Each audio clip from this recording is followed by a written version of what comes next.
It was Christmas Eve morning in the upscale, gated community of Willow Creek Estates, just north of Dallas, Texas. The air was crisp for once, carrying the faint scent of cedar from fresh wreaths. I was up on my ladder, putting the final touches on our simple string of warm, white LED lights along the roofline.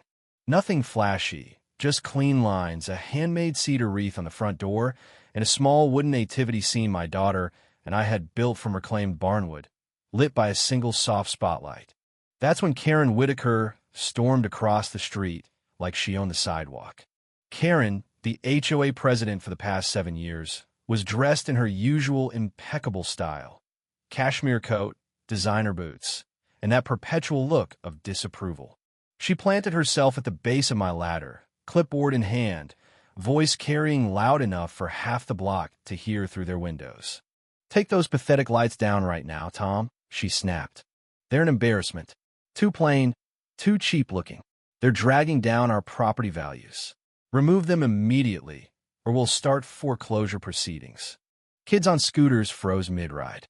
Neighbors peeked through curtains. I climbed down slowly, wiping my hands on my jeans, feeling the heat rise in my face despite the December chill. All because our display wasn't extravagant enough for her. Karen had no idea the storm she had just invited. "My name is Tom Harlan. I'm 53, a master electrician with 32 years in the trade. I've wired half the custom homes in this part of North Texas, from Highland Park to Frisco.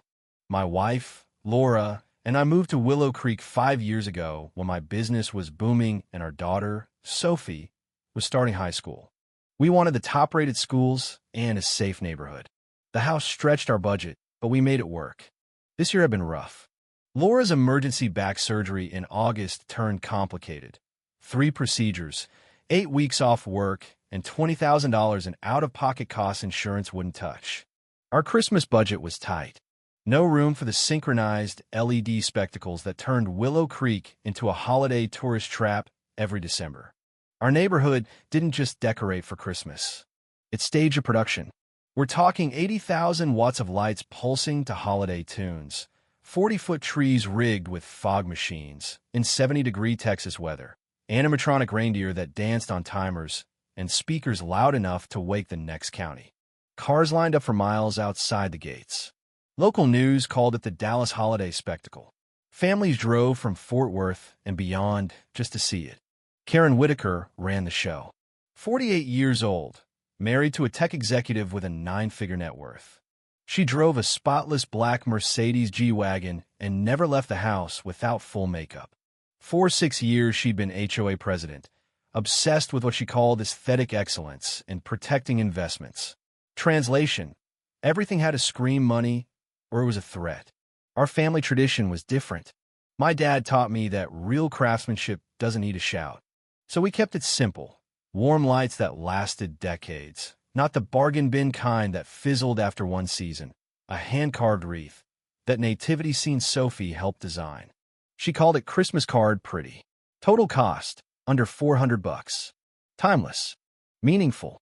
But in a place where the average display cost more than a used pickup truck, simple apparently equaled unacceptable. Karen handed me a citation on official-looking paper. Community standards violation, insufficient decoration density. She demanded a minimum $5,000 investment in approved decorators within 48 hours. Otherwise, daily fines of $300. She even suggested names of her preferred vendors who understood our aesthetic. I stared at my handiwork, then at the chaotic glow coming from her own yard. "You're serious?" "Dead serious," she said. The committee voted unanimously. "Your display diminishes our collective investment." What she didn't say, our quiet elegance made her over-the-top spectacle look garish by comparison.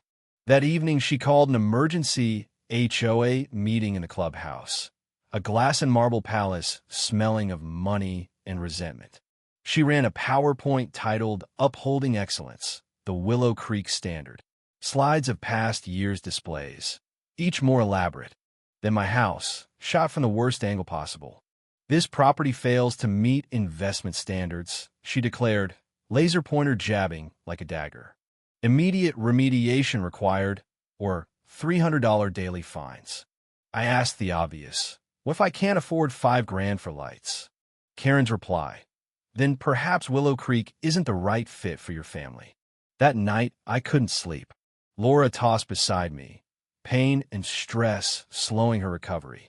At 2 in the morning, I went to my workshop and started digging. When you've wired an entire neighborhood, you keep records. I pulled the original blueprints from when I helped install the infrastructure years back. Something didn't add up. The community's massive Christmas setup should have required its own dedicated service. Permits, inspections, the works. But the utility records showed nothing. And my commercial meter, higher rates, because of my business workshop in the garage, had odd spikes every December.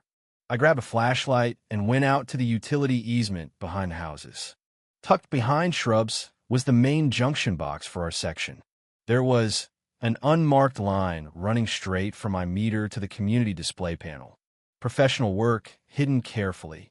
No permits. No notification. For 3 years, I've been subsidizing Karen's holiday empire. My higher commercial rates, 40% above residential, had powered their show. Quick math. Over $3,000 stolen so far. In Texas, utility theft over $2,500 is a third-degree felony, 2 to 10 years in prison. I documented everything with photos. Then I smiled for the first time in weeks. Karen wanted to play games with community standards? Fine. Let's talk real standards, like not stealing from your neighbors. The next morning, Laura noticed my mood. You found something, didn't you? I kissed her forehead. Christmas is about to get interesting. Over the following days, Karen escalated. Certified letter threatening immediate lien and foreclosure by Christmas Eve. Whisper campaign about our financial instability. Sophie came home in tears after overhearing neighbors say we didn't belong here anymore. But I was busy. I traced the line fully, confirmed the dates. Installed during a week, I was out of town in late 2022. I found a contractor, old colleague named Ray Caldwell. After a tough call, Ray admitted. Karen offered him $10,000 cash to creatively manage the power source. Temporary, she said. It never was. Then the email surfaced in old archives, Karen directing Ray to keep documentation vague to ensure efficiency. She planned it, covered it up, and she'd been filing false insurance claims for electrical expenses while stealing the power, insurance fraud on top of theft. I installed a remote master cutoff switch tied to my phone, added a backup battery bank so our lights would stay on, contacted the fire marshal.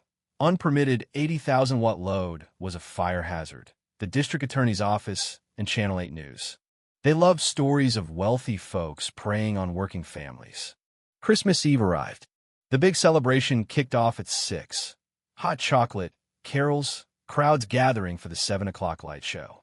Karen was set to give her community appreciation speech at 8:15. Right at peak viewing, cameras rolling for the local news spot. At 8:14, as she stood on the small stage in her red velvet dress, boasting about standards and hinting at families who refused to contribute being asked to leave, I opened the app. One tap. The entire spectacle died. Trees went black. Reindeer froze. Fog machine sputtered. Music cut. 800 cars sat in sudden darkness. Only our house glowed, warm, steady, honest, on backup power. Karen's voice faltered over the speakers. We seem to be having a technical issue. I stepped forward into the light from our nativity. No technical issue, Karen. Just justice. The crowd went silent. I explained calmly. The illegal tap, the stolen power, the fraud. Showed photos to the fire marshal, who stepped up with investigators. The news crew captured it all. Karen's face drained of color as handcuffs clicked. Theft of utilities, conspiracy, insurance fraud. Multiple felonies. The applause started slow, then swelled. Neighbors who'd avoided us for weeks now cheered. Even cars outside honked. By Christmas morning, the interim HOA board voted to settle. Full restitution plus damages and legal fees. Over $20,000. The story went viral. Karen pleaded guilty, got 3 years probation and restitution. Her marriage crumbled. Her house sold. The new board capped display budgets, required permits, created a medical hardship fund from recovered funds. Sophie started a classic Christmas contest, elegant, meaningful displays.